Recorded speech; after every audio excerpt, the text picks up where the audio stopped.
일단 아까 이야기 나왔던 거죠. 유엔에다가 네. 일본이 잘못했다고 사과했다라고 뭐 보고서 냈다고 유엔에다가 이거를 찾아낸 게 그 오히려 더 대단하더라고요. 거기에는 저 민족문제연구소도 포함되어 있는데 네.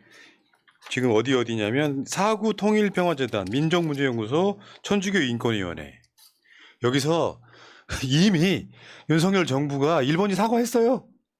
언제? 아니 저는 이것도 진짜 저희가 그 대법원 판결을 완전히 무시하고 제3자 대위 변제가 가능하다라고 우기고 있는 게 정권인데 이미 이렇게 과거사 문제에 대해서 사과를 하고 났다라는 상황까지 연결되면 저는 이것도 완전히 헌법 정신을 무시하는 거라고 봅니다.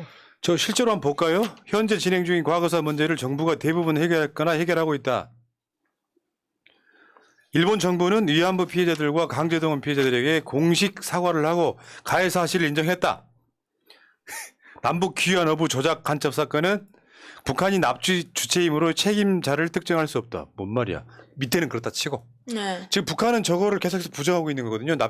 납북 귀환 여부 이 문제는. 그러면 위에 야 이거 언제? 이게 있잖아요. 그 저 김대중 대통령 때 그때 했다는 이야기예요. 쟤들 말은. 아, 나 환장하겠네 진짜. 이 정권 좀 골 때리는데. 아니 그러면은 그 문제는 지금 사과 안 하고 있잖아요. 문제는요. 강제동원 없었다. 위안부 없었다가 공식 입장이면 뭔 사과를 합니까? 없었는데 왜 사과를 하냐고. 그러니까 반성문을 대신 써준 거예요. 지금 일본이 써야 될 반성문을 윤석열 정부에서는 반성문도 써주고 그리고 또 저기 벌금도 우리가 내줄게 피해 보상금도 우리가 내줄게 이거잖아요. 근데 강제징용 제3자 변제에 대해서 아까 말씀하셨는데 그거 얼마 전에 법원에서 안 된다고 하신 거 아시죠? 공탁까지도 다 기각시켰죠. 네. 지금 5군데 법원에서 다 안 된다고 이게 지금 나왔습니다. 삼권분리 정신에도 완전히 위배되는 거고 어떻게 대신해서 공식 사과를 한 것을 또 국민을 속일 수가 있습니까? 이 숨겨놨던 거를 찾은 거 아니에요. 희한하죠. 다음에 뭐 할 얘기가 많았어요. 쭉쭉 넘어갈게요. 위안부 및 강제동원 관련 과거사 대응 예산 삭감했잖아요. 네. 나 진짜 그거 아까 그 논리였잖아. 동해가 일본해가 됐으니까 독도 홍보 예산 삭감한 그 이유 때문인 거야? 이제 내주자고? 물론 약간 억측이 있지만 억측이 아니죠. 진짜 이게 있잖아요. 일본에 지금 갖다 바치는 느낌입니다. 일본만 있는 게 아니고 중국도 있어요. 동북공정이라든지 네. 그 과거사 또는 역사 예산 이런 것들이 있잖아요. 요거 예산을 저렇게 지금 네, 맞아요. 다 삭감했습니다. 그러면서 지들 할 말이 국제법적 검토 수요가 줄었기 때문에 삭감한다. 일본은 그거 예산을 올리고 있잖아 지금. 네. 역사 문제에 관련된 거 독도 홍보 예산 올렸잖아요. 네. 아, 골 때리네. 그리고 일본이 지금 대마도에 핵 폐기물 처리장을 추진한다는 거 아니에요? 여러분 지도 한번 보여드릴게요. 이거였어요. 진짜. 저게 지금 부산이 오히려 일본 본토보다 가깝습니다. 저게 대마도예요. 독도는 우리 땅, 대마도도 일본 땅. 그 정도로 가깝습니다. 근데 여기서 진짜 중요한 문제는 이거예요. 그 일본이 원자력 발전소 많이 하는 나라잖아요. 사실은 후쿠시마 때 많이 폐기되고 막 줄이긴 했는데 많아. 한국도 똑같은 고민을 하고 있죠. 네.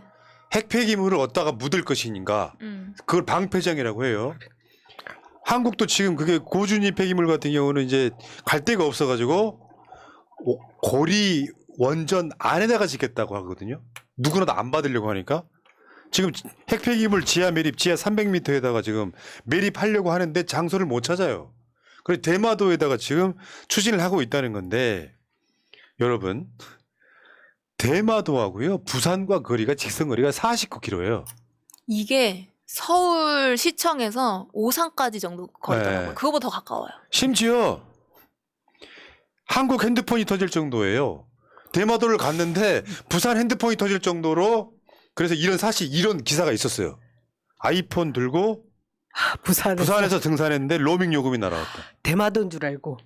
그리고 날씨 맑은 날은 대마도가 보입니다. 우리 그 봉도사님, 우리 네. 정치천재 정봉주 의원하고 방송할 때 가끔씩 그 일본어를 쓸 때가 있어요. 네. 대마도가 곧 우리 형이 될 수 있기 때문에 이런 얘기를 했는데 이게 지금 뭡니까 이거. 부산 다 들고 일어나야겠습니다. 해고염수 방류, 해양투기 방류도 저지하지 못하고 있는데 엎친 데 덮친 격으로 뭐 핵 폐기물 처리장을 거의 부산 인근 바다에 그렇진 않아요. 매립하겠다고? 물론 그쪽에 실들이 있어요. 대마도가 일본 본토에 비해서 지진이 좀 더 강하답니다. 그래서 대마도에 하겠다 그런 건데 정상적인 정권이라면 그러지 마라. 한국에도 피해가 크다라고 해야 되는데 안 할 하겠냐고요. 거예요. 안 할 겁니다. 근데 중요한 건 이게 고준위 핵폐기물이라는 게 더 징글징글한 거예요. 여러분 경주 방패장이잖아요. 중저준이거든요. 네. 말하자면 핵 오염수라고 하는 것도 사실은 고준이에요. 알프스로 걸러서 그렇지 그 오염수는 고준이란 말. 저 중저준이는 뭐냐면 방호복, 장갑, 뭐 고글 이런 것들이거든요. 고준위 폐기물. 아니 그리고 일본이 체르노빌 그 사건 이후에 어떻게 했습니까? 난리를 펴서 결국 이 고준위 폐기물, 핵 폐기물 이런 것들 바깥으로 방출 못하게 해서 자체 땅 내에 매립을 했던 거 아니에요? 네네. 그랬던 일본은 본인들 지금 자기 나라에서 나온 이 핵 폐기물들을 바닷속에 묻는데 우리나라 부산 옆이야? 거의 부산 앞바다야? 그런 얘기가 그래서 있어요. 아무튼 이제 후쿠시마 오염수 방류를 했고, 아무튼 일본은 거기에 타격을 받아서 일본에서 살 수 없는 땅이 이제 조만간 될 것이다. 그래서 일본이 새롭게 살아야 되는 그 땅을 영토를 찾고 있는데 그게 북한일 것이다는 얘기가 있는 네. 거예요. 그래서 지금 아이고. 우리가 왜 한미일 군사 합동 작전 훈련을 할 거잖아요. 근데 그게 이제 동해상에서 저희가 계속 되면은 그게 오히려 북한을 더 타격할 수 예. 있는 좋은 자리를 내준다라는 얘기가 있습니다. 그냥 이제 오늘 주제가 이 섹션은 온통 일본 놈들이에요. 봐봐요. 김기현이 참석한 단체가 한 말이에요. 광화문에 세종대왕 이순신 장군이 동상이 있는 건 문제다. 그러니까 저거는 그러니까 우리가 이런 거예요. 홍범도 장군 건드리니까 우리가 했단 말이잖아요. 이순신도 건드리겠네. 딱 그 짝인 거죠. 김기현이나 이런 애들 가가지고 이 창립 축하합니다라고 하는 문화자유행동의 공동 대표라는 놈이 한 말이에요. 광화문 광장에 세종대왕 동상 이순신 동상은 문제가 있다. 막 발끈하니까 그러면서 얘네들이 지금 쉽게 표현해서 나는 우리나라의 그저 소위 말하면 우파라고 표현하는 새끼들 정말 가짠더라고. 우파가 아닌 애들이 지들이 우파래요. 그냥 그구지. 그냥 숫골이지 숫골 쉽게 표현하면 그 우파들이 모여갖고 우리도 문화 행동 어쩌고저쩌고 우파 만든다. 좌파들은 뭐라 내는데 이 짓 하고 있잖아요. 우파 좌파가 어딨냐 임마. 깨놓고 이야기하면 그런 거 있잖아요. 보수 진보요? 대한민국에 지금 내가 이야기하고 있는 게 진보적 아젠다 같으세요? 사실 진짜 보수가 해야 될 말이에요. 내가 보통 방송하는 말이 상대적으로 얘네들이 보기엔 내가 좌파나 진보로 보이는 거지. 네. 근데 얘네들 지금 이야기가 뭐냐면 문화 이권 카르텔 감시하겠다. 그러면서 지들 이권을 지금 챙기려고 하는 거예요. 저거 뭐냐면은 얘들이 뭐 하는 것 중에 좌파 블랙리스트 찬성하는 놈들이야 저것들이. 그래서 우리한테 돈 주면 우리가 감시할게 그거예요. 그 행사에 갔는데 이 공동대표라는 놈이 세종대왕 동상하고 저 이순신 장군 동상 치워댄다. 그러니까 비판을 하니까 얘가 뭐라 그랬냐면 개돼지들한테는 어려운 얘기다. 라고 하면서 뭐라 그랬냐면 우리는 민주공화국인데 이순신과 세종대왕은 대한민국 사람이 아니고 조선시대 사람이다 이 이야기예요. 뭔 말이냐. 이자들의 그 뿌리는 어딜까요? 진짜 이거는 멍멍이 소리? 이 생각밖에 안 들었어요. 이게 무슨 소리야 진짜? 오늘 그 전우영 역사라는 게 있는데 그러면 애들도 논리대로 따지면 영국도 민주주의 한지 뭐 몇백 년 되지 않습니까? 네. 그 정권 다 무시야? 공화국이 됐으니까. 근데 그런 나라들은 왜 왕을 유지하고 있을까요? 일본 마찬가지 아닙니까? 다 똑같아. 논리가 말이 되는 소리예요. 그냥 이순신 싫다고 해. 이순신 있으면 불편하다고 해. 일본 놈의 새끼들아. 대한민국 역사의 가장 위대한 위인 두 명을 꼽으라면 이순신과 세종대왕이잖아요. 아, 열받네. 그냥 다들 네. 이렇게 분통 터져서 죽게 하려는 그런 생각일까요? 그러니까 이게 제정신들이 아닙니다.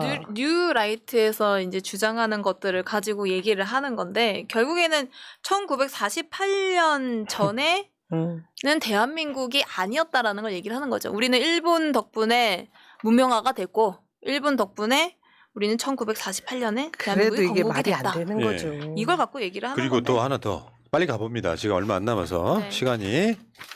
김윤아 씨가 인스타그램에 썼던 글로 와, 저 정도도 못하면 이게 거의 빨갱이 국가지 이게 도대체 뭐냐면요. RIP 지구. 저게 뭐의 약자냐면 Rest in Peace예요. 저게 이제 그 묘비명에다가 쓸 때 평화롭게 잠드세요 이런 뜻이에요. 이걸 줄여서 RIP야. 그러면 오염수 방류가 시작돼서 지구가 오염되니까 지구 평화롭게 잠들으라고 하는 자조 섞인 목소리예요. 오염수 방류를 막 반대합니다 이런 얘기도 아니에요. 근데 이거를 소위 우리나라 수국 꼴통들이 조리돌림 하는 거 아니에요? 내가 정상적이라면요. 내가 김기현이라면 김윤아 씨 같은 분들의 생각을 존중한다. 당연히 그럼요. 우리가 있을 거다. 그래서 일본이 오염수를 버릴 때 조금 더 조심하도록 노력하겠다가 아니라 공격을 해버리는 거야. 이게 참된 정치인이면은 푸나님 말씀처럼 그렇게 하는 게 맞는데 사실 이 김윤아님의 목소리는 그 국민의 목소리였어요. 근데 국민의 목소리인데 본인들하고 다르기 때문에 결국에는 저기 척결해야 될 대상이 돼버리는 저거죠. 거죠. 윤석열이 지져 싸워 물어 하니까 지금 열심히 하는 거죠. 그러니까 제 극우 김기현이가 보기에는 개념 없는 개념 연예인이 많다 그러는데 그럼요. 니들이 정치인이나 되냐? 그 저 최고위원 한 놈 있잖아요. 장해찬이 한 말은 더 열받아요. 연예인이 무슨 벼슬이냐고. 그러면 최고위원은 벼슬입니까? 막말하게? 정신 진짜. 그 지금 우리 김윤아 씨가 뭐 벼슬 있다고 얘기했어요? 지금 그러니까요. 말도 안 되는 얘기를 하고 공격을 하고 있는데 지난 그 광우병 때 그 정권이 굉장히 힘들었던 게 우리 그 신뢰받던 연예인들이 광우병 문제에 대해서 우리 여론 환기를 많이 시켰잖아요. 그러니까 지금 김윤아 씨에 대해서도 맹공격을 하면서 입 다물게 하는 거죠. 그러니까 억압을 하면서 그 이후에 이런 식으로 얘기하면 너네들 다 그냥 조리돌림 할 거야? 이런 자세인데 예. 이게 지금 민주주의 국가입니다. 이 뇌구조가 이상해서 그래요. 뭐냐면 저렇게 해서 그러니까 잃는 표가 많다는 걸 생각을 못하고 내가 사실은 장해찬이 네가 완장 차고 있는 거잖아. 제목 벌고 이제 이게 그냥 일배잖아요. 제가 완장을 차고 여당 최고위원 되니까 연예인이 무슨 벼슬이냐고 갑질을 해버리는 거예요.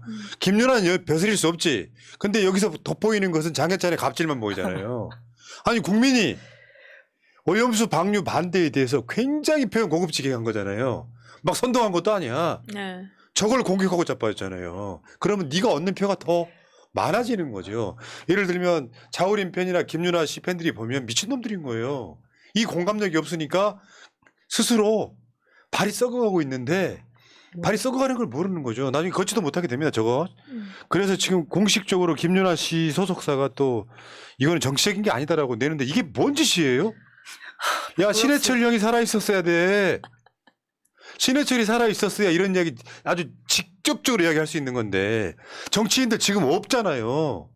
그때 한번 박근혜 때 블랙리스트를 한번 당해가지고 나서는 연예인들이 거의 없습니다. 김대동 씨가 좀 나서도 이제는 이슈화도 안 돼요. 그러니까 저렇게 김윤아 같은 사람들이 막 나서갖고 유행이 탈까봐 미리 찍어 누르는 거야. 물론 표는 많이 떨어져 나가죠. 그러니까 60년대 독재 정권으로 회귀하는 모습들을 보이는 거고 윤 대통령이 싸우라고 하니까 열심히 싸우는 모습을 보이는 것 같습니다. 네. 여기까지. 그리고 뭐 하나 더 있는데 어쨌건 좌표 찍어서 오염수 방류 반대 의견을 공격하면은 저게 전체주의라고 하는 거예요. 국민 85%가 오염수 방류 반대한다고 하는데 나머지 15%를 갖고 김윤아를 저격하면 김윤아 편드는 사람이 많아지지 니들 편드는 사람이 많아지겠냐고. 이상한 놈들이 보면. 저 김윤아 팬인데 좀 열받네요. 원래 팬이었어요? 원래 팬이요. 제일 좋아하는 저 노래는 매직 카페 라이트 아시죠? 이렇게 멋진 파란 하늘 위로 이거 나를 뭐지? 일탈 일탈? 그런가? 이거 아 왜 매직 저- 카페 라이트예요. 그게 제목이. 말고 저기 원래 저 노래? 신도림 뭐 알 것 좋아하시는 같은데 노래방을 안 간 지 오래돼서 저도 지금 기억이 안 나요. 무슨 뭔데? 아, 여러분 뭔지 알것 댓글창에 같아요. 써주세요. 하여튼 멋진 우리 아티스트죠. 응원합니다. 신도림 여관에서 스트립 쇼를 무슨 뭐 이런 거 있잖아요. 아, 제목 맞아. 올라올 때까지 올라왔어. 신도림 아니, 여관에서 그 노래 제목이 스트릿쇼. 뭐냐고. 일탈 자우림 맞네. 일탈. 저 일탈이에요? 모르는 자우림 팬이라고? 저 18번이에요. 나영 씨. 진짜로. 네. 그 제목을 몰랐다고 지금 일탈 맞잖아. 아니, 자우림 내가. 아니 매직 카피라이트 아, 아니에요? 우리 방금 부른 노래는 응. 아니 방금- 자우림 일탈이었다고. 그 노래 말고 네. 저 신도림 아, 여가의 그 그거는 스크립쇼고. 제가 잘 몰랐어요. 알겠습니다. 특정 노래에 대한 우리 팬입니다. 요즘을 또 자 가겠습니다. 자 다음에 이영애 씨 이야기로 가볼까요?